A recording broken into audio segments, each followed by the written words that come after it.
Can Well, Mike what be did that Logan franchise? Mankins bring to your team this year? Logan, everything I hoped he would bring. And I'm talking about a veteran that's played at a high level, leadership, and then just good play. Logan played well throughout. We need to get others up to pace with him, but everything you want in a player coming in, a veteran player that's done it a certain way, he was able to do for us. Look forward going forward with him. Can Mike Glennon be that? You said earlier that you would be comfortable making Jameis Winston the face of the franchise. What makes you comfortable with Winston in that position? I said what I feel right now with information that we have right now. I understand allegations are against him. I understand that he went through the justice system, court system to be exonerated on some allegations against him. I understand some of the college things a lot of guys do that you wish you wouldn't later on. And I understand some of the things that he did that are on his record right now. But we just take all the information that we could possibly get at this point. And it's early. Keep in mind, we're just to the combine. We have a lot more research to do, and we'll do that. Have you spoken with him But yet? right now, let me finish. Right now, with the information I have right now, we haven't taken him off of our list, anything like that. Have you spoken with him yet? Can't really talk with the prospects until right now, so we'll start that process. I'm looking forward to getting to know and spend time with not only Jameis, but Marcus also, and the rest of the athletes this week. What kind of benefit is it for Marcus to throw at the combine?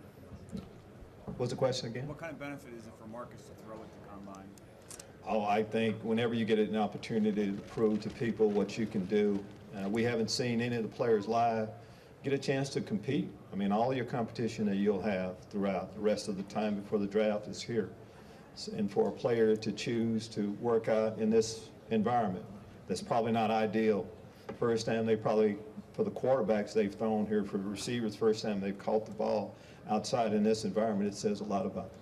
Should you not draft a quarterback? Hello? But as a coach and evaluator, what type of barometer do you try to use to, just ascertain if a player's maturity issues are behind them as far as what you're going to be asking, that type of criteria to assess that? I think you just start the process, and for us to initially have that first conversation, and you just start asking questions.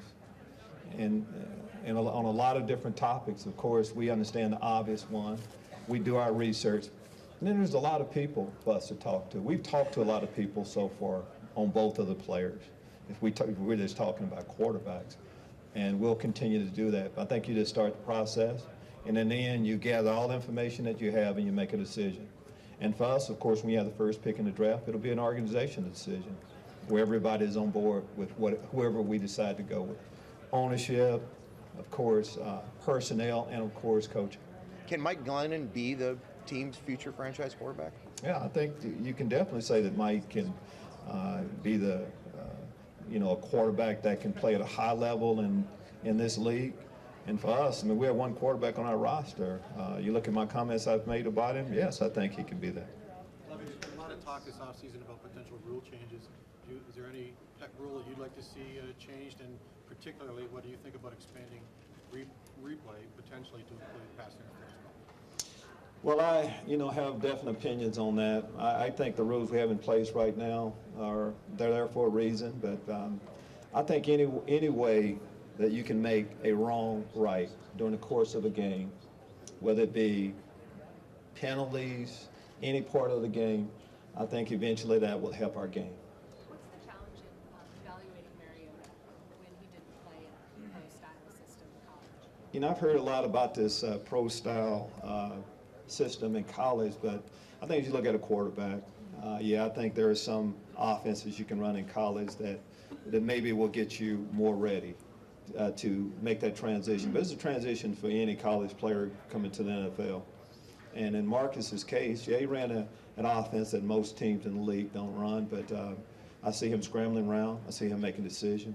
I see him making, for the most part, most of the throws that he'll be making in the league. So again, right now, you look in our league right now, there are different quarterbacks. There are some mobile quarterbacks. There are some more drawback pocket quarterbacks, but guys are having success doing it a lot of different ways.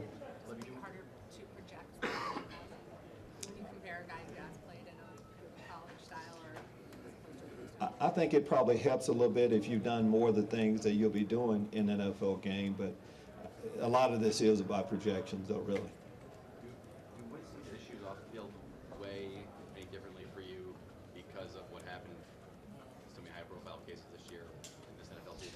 No, it can't. No, we're going to go and evaluate each player based on what they've done and their individual situation, period. We can't let things that happen with others. That doesn't affect these athletes right here. So we're going to judge Jameis, Marcus, the rest of the players based on what they've done in their career up until this point individually. You mentioned Jameis's legal issues. What is your opinion on the league circumventing the legal process just a little bit, and even if players are in fact found guilty of crimes, the fact that they're still punished by the league for violating the personal conduct policy? Well, we kind of, if that's what the league, I mean, I support the league and any decisions they make and whatever they go by, I understand that. As far as how we look at it, I think if a player has been accused of something, and again, they've been exonerated of it, you have to go with that. That's what our justice system is all about. So that's how we'll go forward. How would you compare those two quarterbacks right now, Mariota and Winston? How do we compare? With what I know, and that's only based on being a college fan, watching them play on TV, and of course watching a lot of video right now. I see two talented players that are different. They have different styles that have won a lot of football games. I mean, what do you judge a quarterback by? Accuracy, decision making, leadership, and can he win football games? Both of these players, Marcus has won a lot of games for about the same period of time. Jameis, same thing. I think he didn't lose a game until the last one he played. That says an awful lot about both of them. I think you have two very good quarterbacks that both will have a lot of success in the league.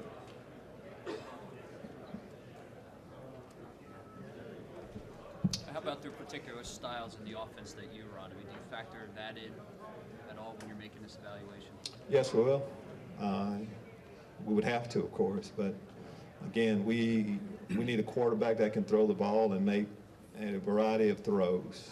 We need a leader, and we need a guy that makes great decisions. We like to have a guy that's mobile in the pocket, a guy that's won football games. So we'll take this along with a lot of other things. And again, this will help in the process. We'll get a chance to know the players and see them up close and personal. But when you have the first pick, all information that we need we'll be able to get. As much time as we need to spend with all of the guys, we'll be able to do that also. Thank you.